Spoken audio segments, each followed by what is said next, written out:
اور بے شک ہم نے حصول نصیحت کے لیے قرآن کو آسان کر دیا ہے، تو ہے کوئی نصیحت حاصل کرنے والا؟ بسم اللہ الرحمن الرحیم۔ السلام علیکم ورحمۃ اللہ وبرکاتہ۔ ہماری تنوین کی تختی شروع ہو چکی ہے، اسی لیے ہم نے پچھلے لیکچر میں 4 سوالات یاد کیے ہیں۔ آج ان کا یوز کریں گے۔ غنّے کی 4 اقسام ہیں: اخفا، اظہار، ادغام، اقلاب۔ لیکن ہم بالکل آسان طریقے سے سیکھیں گے کہ تنوین پر کہاں غنّہ کرنا ہے اور کہاں غنّہ نہیں کرنا۔ سب سے پہلی قسم ہے اظہار۔ باقی اقسام آگے چل کر سبق کے ساتھ ساتھ پڑھتے جائیں گے۔ سب سے پہلے تو تنوین کو ایک بار پھر جان لیتے ہیں کہ تنوین کس کو کہتے ہیں۔ 2 زبر، 2 زیر، 2 پیش کو تنوین کہتے ہیں۔ آج کی تختی میں سب حروف پر تنوین ہے۔ کسی پر 2 زبر کی ہے، کسی پر 2 زیر کی ہے اور کسی پر 2 پیش کی تنوین ہے۔ تنوین کی آواز کا اینڈ نون پر ہوتا ہے۔ جیسے میم کے اوپر 2 زبر ہے، اس کی آواز، اس کا ساؤنڈ ہوگا من۔ ایسا نہیں ہے کہ میم پر 2 زبر ہو تو آواز مم آئے، بلکہ لاسٹ میں آواز نون کی آئے گی من۔ آ پر 2 زبر ہو تو اس کا ساؤنڈ بھی ہوگا بن۔ اب جاننا یہ ہے کہ حروف پر تنوین تو ہے لیکن غنّہ کیوں نہیں ہو رہا؟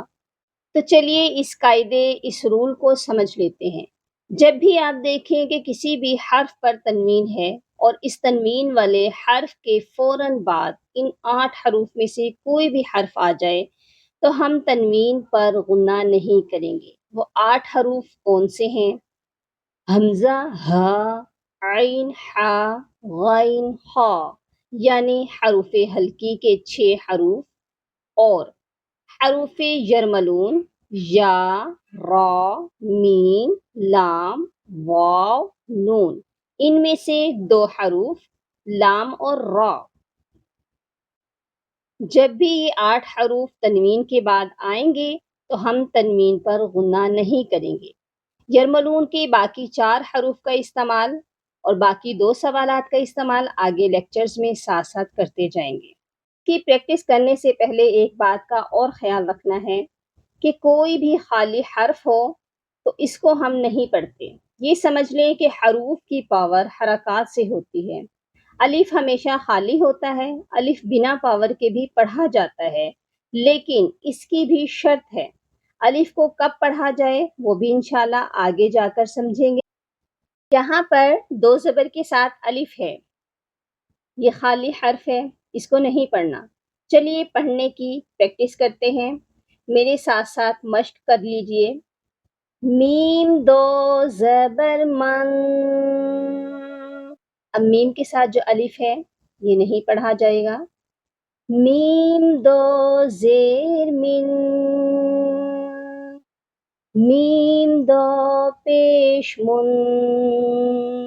یہ ہم نے اس کو سپیلنگ کے ساتھ پڑھا ہے، یعنی ہم نے اس کے جوڑ توڑ کیے ہیں، ہجے کیے ہیں۔ اب ہم اس کو رواں کے ساتھ پڑھیں گے۔ من، من،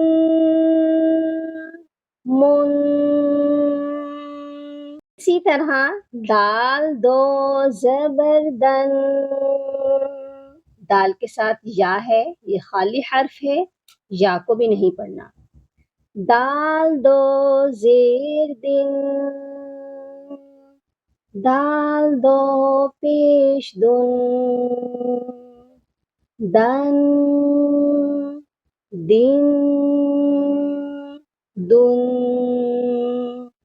ادھر سب جگہ ہم غنّہ کر کے پڑھیں گے۔ آگے چلتے ہیں۔ قا 2 زبر قن۔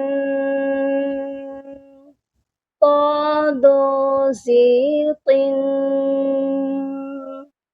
قا 2 پیش قن۔ یہاں پر قن پر تو غنّہ ہوگا، قن پر بھی غنّہ ہوگا، لیکن قن پر غنّہ نہیں ہوگا۔ غور کریں، تا 2 پیش تن کی تنوین کے بعد یرملون میں سے را آ گیا ہے، اسی لیے یہاں غنّہ نہیں ہوگا۔ اس کو ہم کہتے ہیں اظہار۔ یعنی بس آپ نے تنوین کی آواز کو واضح کرنا ہے، ظاہر کرنا ہے، ناک میں آواز کو نہیں ٹھہرانا، ناک میں آواز جائے گی تو غنہ ہو جائے گا، اسی لیے ہم نے اس پر غنہ نہیں کرنا۔ آسان الفاظ میں آپ یہی سمجھ لیں کہ غنہ نہیں ہوگا۔ یہ پریکٹس ہم قرآن پاک سٹارٹ کرنے سے پہلے اسی قاعدے پر کریں گے تاکہ ہمیں پڑھتے وقت اگلا لفظ دیکھ کر پڑھنے کی عادت ہو جائے اور ہمارے پڑھنے میں روانگی آ سکے۔ لاسٹ پر کہیں بھی غنہ نہیں ہوگا کیونکہ تنوین کے بعد ہر حرف پر حروف ہلکی ہیں۔ لاسٹ پر کہیں بھی غنہ نہیں ہوگا کیونکہ اس تختی میں لاسٹ میں ہر حرف کے بعد یعنی ہر تنوین کے بعد حروف ہلکی ہے، اسی لیے یہاں پر صرف اظہار ہوگا، غنہ کیے بغیر ہی پڑھیں گے۔ عین دو زبر عن، عین دو زیر عن، عین دو پیش عن، عن عن عن۔ امید ہے آپ کو اظہار کا قاعدہ اچھے سے سمجھ آ چکا ہوگا۔ انشاءاللہ آگے چل کر باقی بھی ہم پڑھیں گے۔ اللہم فقہنا فی الدین، اللہم بارک لنا فی اوقاتنا، سبحان ربک رب العزت عما یصفون، وسلام علی المرسلین، والحمد للہ رب العالمین۔